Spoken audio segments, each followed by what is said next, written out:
attention, please. Give me my heater. You're now listening to Clear the Mechanism. The Robby Row Show. The Robby Row Show.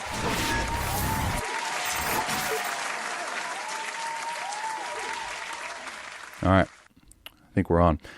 Welcome, guys. Robby Row Show Baseball Podcast. This is your host, Robby Rowland, right? So if you're watching this on video, what's up? If you're listening to this just audio, what's up? And if you notice a difference in my sound, you're welcome. I went to the big leagues, guys. I got the new Shure SM7B microphone. It is an absolute beast. And I'm still trying to figure out the ins and outs of it. But holy smokes, I have headphones on and just listening to this audio. Oh, I sound like I want to listen to myself. And that's never the case. Oh, man. Okay. So we're just going to dive right into it. I actually do have a podcast for you guys. We're going to talk about structuring an off season, or just off season planning. I want to talk about some things that I go through at the end of a season in terms of, things that I want to get better at, things I want to work on, and where I want to spend majority of my time and effort for like specific goals, So if you're listening to this, high school, college, professional, I would just say take the off season as in it's the period of time like after your season. Now that's going to look differently for everyone. It's even going to look differently because we're in a pandemic right now. And to be completely honest, I don't really know how things are working in the outside world as far as who's playing, who's not, who's canceled, who's not, and all this stuff. But I'm going to be talking about some things in terms of structuring an off season, talking about goals, talking about things that throughout the 10 years of my professional career that I've learned to essentially not do and to maybe do more of, and so on and so forth. So hopefully, again, some of my experiences throughout this can help you in your journey moving forward. So I'm going to use the example of where I'm currently at in my career after my winter ball season. So my winter ball season just concluded. It's February 2nd, 2021 as I'm recording this audio. So I'm going to have a couple months here before any season that I'm going to be in. Okay, so unless something dramatically changes and I get an invite to Major League Spring Training, then that's going to be a different time period. But even minor league spring training is going to be pushed back. Indie ball's going to probably be somewhere in May. An overseas season is going to be somewhere down the road as well. So how I would go about structuring like an off season. Okay, so now I have a little bit more means, I guess, to maybe tackle some specific things in regards to like technology that I use with like the Rapsodo Insight, high speed cameras, like all of these things. But I'm going to try to simplify it as best as I can to reach like, a wider audience. I'm trying to reach like people that essentially don't have the luxury of all of these things. But anyways, first and foremost, the way that I structure it is I look at my season. Okay, so the season that just happened before this particular off season would be for me the winter ball season. I did the same thing when I got done with that season in Lexington, and I even did a podcast on it. I talked for like a little bit on that. I think it was 2 months, maybe even less of a time period before I had to go to Puerto Rico for winter ball. And there were some specific things that I wanted to do, and I actually did them, and it was cool. So if you want to listen to that podcast, go do so. I don't know what it was called, but you can find it. All right. So structuring my off season for as of right now. Okay. So the number one goal for everyone should obviously be like, what do I got to do to improve on the specific things that really held me back the previous year? Okay. Now, I'm going to be in a different position than I think most guys maybe are listening to this. For me, again, my underlying goal of my career is to like do whatever it takes to get back into affiliated ball to then better equip me to accomplish the overarching goal of being a major league pitcher. Okay. So now everything that I do and everything that I train and work on doing is to put me in the best possible situation to reach those goals. Okay. So the first goal is obviously get back in affiliated ball. Okay.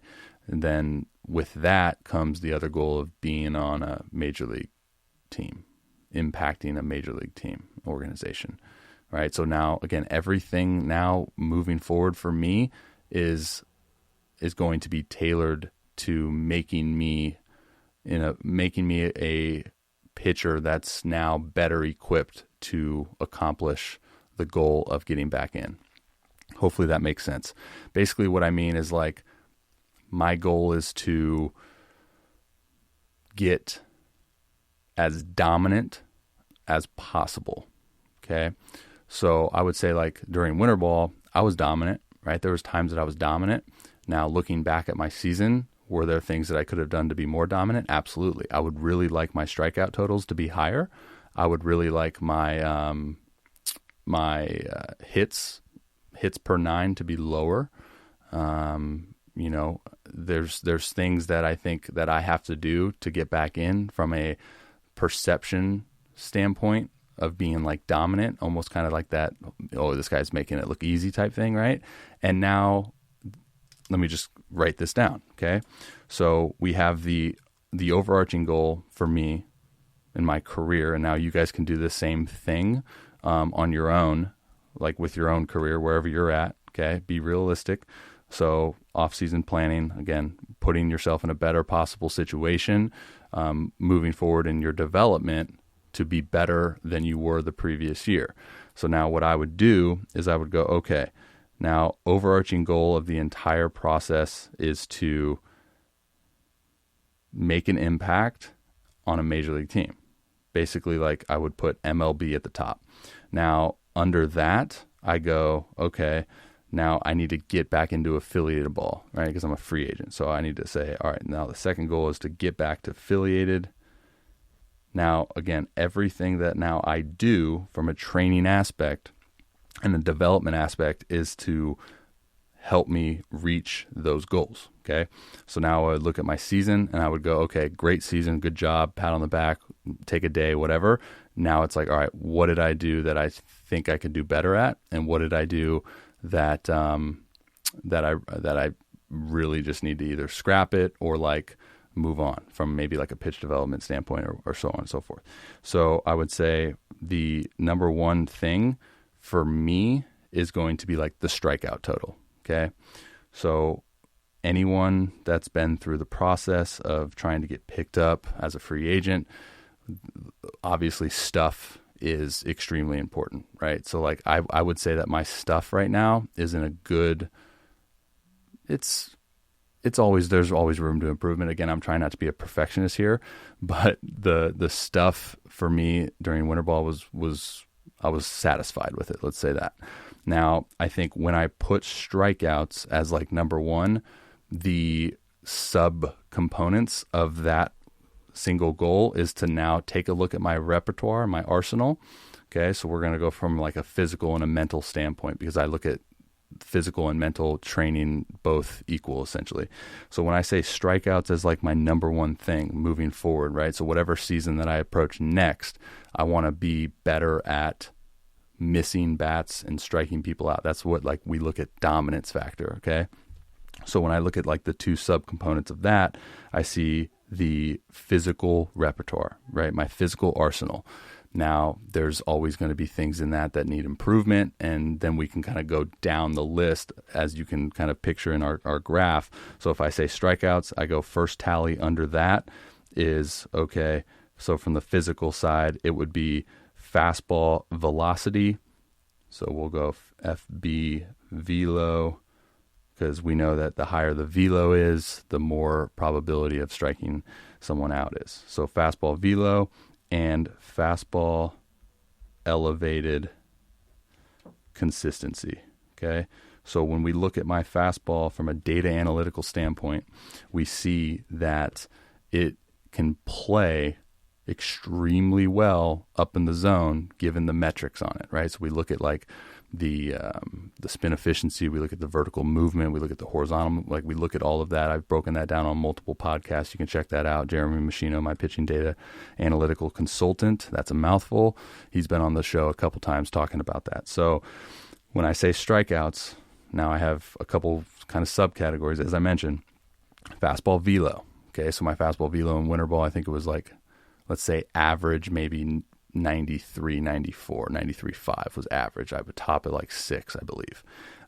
I think that could be better, and I pretty much know it can be better. I think there was I'm not going to dive into it. Anyways, so fastball velo, I think realistically a goal for me would be to average 95. If I average 95 with the fastball velo, that puts me in a whole different category for moving forward and advancing in my development in my career. Now, the fastball elevated consistency is another huge component and another huge goal for me personally. Given the metrics of my fastball, we know that can miss it could potentially miss a lot of bats if placed in the right location up in the zone. Now, when I look at my winter ball season, as I mentioned in the previous podcast, it was something that I don't think I did a great job of, okay? And I'm still early in my development stages with the fastball up, but I think when I go ahead and move on into like the actual physical training portion of this off season, it's going to be a lot of like fastball elevated consistency training, and that's going to look a little bit differently. I'll post a bunch of content on that on my YouTube as well on what that training is going to look like. So again, strikeouts, fastball velo, fastball elevated consistency, and then staying with the physical components of this. Like I said, we'll talk about mental components here in a bit. Staying on the physical components, we're going to look at the slider. Okay, the slider was really good in Puerto Rico in winter ball, and I really liked where it was at. I think it can be better. There was a couple occasions where I would throw a good slider and I would get takes. Now, talking to guys that might just be a thing where I knew I couldn't hit it, so on and so forth. But I think the bite, the late movement. So we look at like the spin efficiency. We look at the velocity of it. I think with the slider, it can only get better. So for me, the slider, I'm going to go same thing, slider velo, and I'm going to look at slider spin efficiency. Okay. So for me, when I look at the spin efficiency percentage, I want to get that a little bit lower. I think right now, maybe in Puerto Rico, just throwing with the pitch logic ball, I was right around like 40, 44, 45%. If I can drop that, then I can get that later bite on that pitch, and that's going to only induce more swing and misses. Okay, so with the physical, we're looking at, again, the number one is strikeouts. Now we see the subcomponents of fastball velo, fastball elevated consistency, slider velo, slider spin percentage.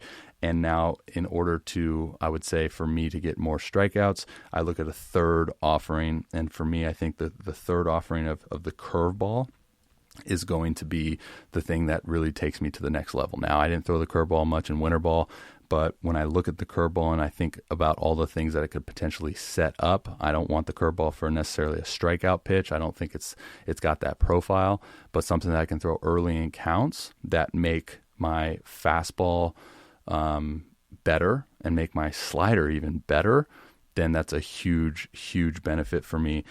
So when on this third subcomponent here, I would put curveball, just consistency. I think consistency is obviously a broad term, but for me, when I look at the development of my curveball, there's been so many times where I go back and forth on grips and cues and like release points and all of these things. I think right now with the curveball, the grip that I do currently have, I really think I can get comfortable with it. Now it's just about repetitions and just learning and discovering as I move on with the pitch. Okay, it's relatively new.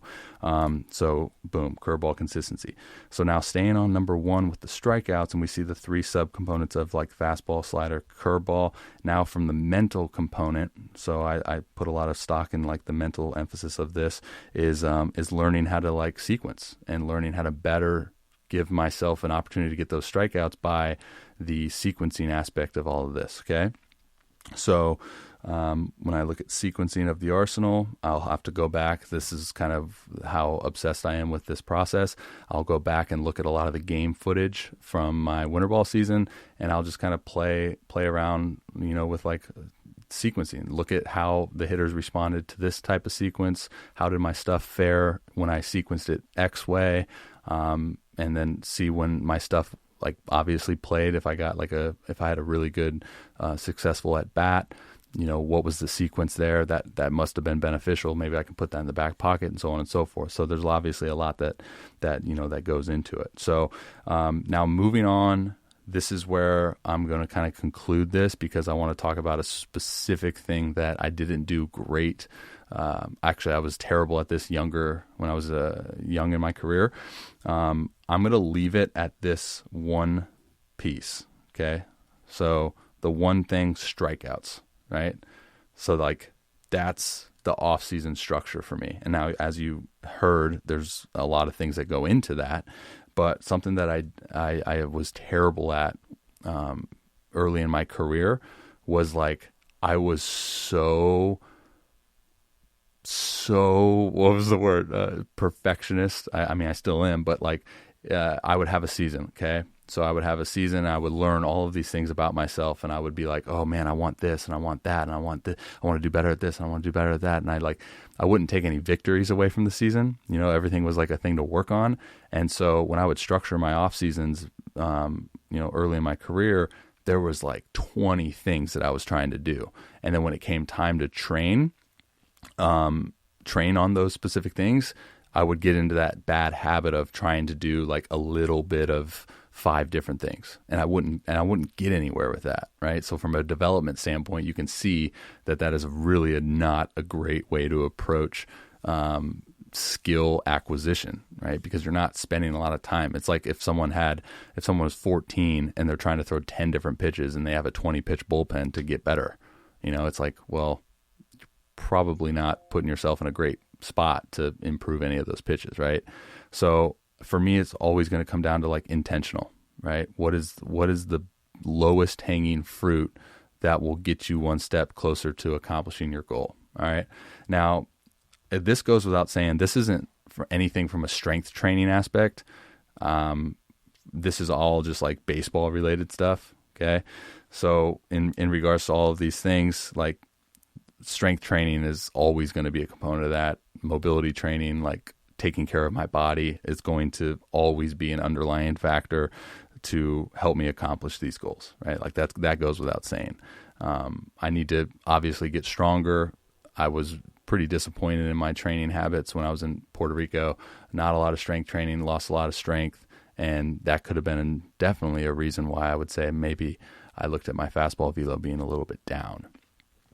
All right, so from a structuring of the off-season standpoint, this is where I'm at. And again, I have like 2 months, so it might look different for someone that's, in high school, that their baseball season gets over and then they have to wait like all the way till next baseball season. That's going to look a little bit different, so you have more time.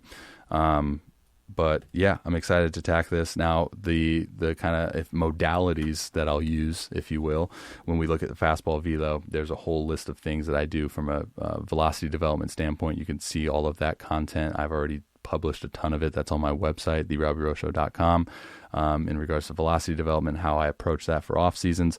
And now when we look at the fastball elevated consistency, I'll go ahead and nerd out a little bit on that in regards to like the data that my pitch logic, the Rapsodo, and slow motion cameras, all that stuff is giving me, just to have an idea of what that release point and release slot and release height and release angle and all of these things look like for me to be consistent. So if I can put like a number on it, maybe it'll give me a better opportunity to be consistent with it. Same thing with sliders. So when I look at like the slider velo, that's going to be, I think, just kind of a mental thing. Just throw it harder, right? But that's something that I could look at with pitch design content from, the Rapsodo Insight or a slow motion video capture. Same with the slider spin percentage. Like obviously I'm going to have to use tools. Like every catch play is probably going to be done with like a pitch logic, Diamond Kinetics ball, just so I can hold myself accountable each and every day to, have that in the back of my mind. Like every rep that I take with that slider, now I'm targeting a specific number, and now I'm developing physical cues, and my body can develop motion memory based on the specific goal that I have in mind from a number standpoint on the spin efficiency percentage. And then the curveball, that's going to be fun. I really think the curveball is going to be a lot of fun to play with, because there's a lot that is unknown with that for me. Like with every other pitch that I throw, I kind of have a physical cue, a mental cue, a specific feeling that I'm shooting for. And with the curveball, it's kind of like it's all new. I switched to the spike curve in winter ball, and it's just different. So that's going to be fun. And then the sequencing from a modality standpoint is just going to be obviously watching it and maybe talking to myself about some things, taking notes, and maybe I'll bring you guys in up close to check that out as well. So that's all I got. Structuring an off season, you want to be as intentional as possible without overwhelming yourself, right? And again, it always comes down to like identifying who you are as someone that consumes information too. Like, what do you do best as? Small sample size or a large or whatever. I just think for me personally, it's, start small, really attack the lowest hanging fruit, and don't stray away from that. All right. So yeah, what do I got on the horizon? I'm grinding right now to get this ebook done. Hopefully, it only takes me the rest of the month. It's a lot. I just finished the personal identification system chapter, which was, I think, 15 pages. So be on the lookout for that. Hopefully it'll be up in March. But who knows? Maybe I can get in a zone and then finish it early. This new mic sounds really good. This is the first time I've ever recorded a podcast with headphones in, but I can hear my voice, and there's no delay. So it's not like I'm like, whoa. And I'm also using my PodTrack 4, and I can do this. That's really cool. All right, guys. And as always, if you guys got any questions, reach out, therobbyrowshow.com/ask. That's all I got. You guys enjoy the rest of your day. Share this with somebody who can benefit from this information. And if you have yet to do so, subscribe. And if you also want to do something really cool for me, leave a review and say, that dude just got a new mic. I encourage everyone to go listen to him. And as I said, I videoed this as well. So if you want to go watch it on YouTube and just see my left dimple, then that'll be on my YouTube, Robby Rowland. Love you guys. God bless. Enjoy the rest of your day. Until next time, see ya. That's funny.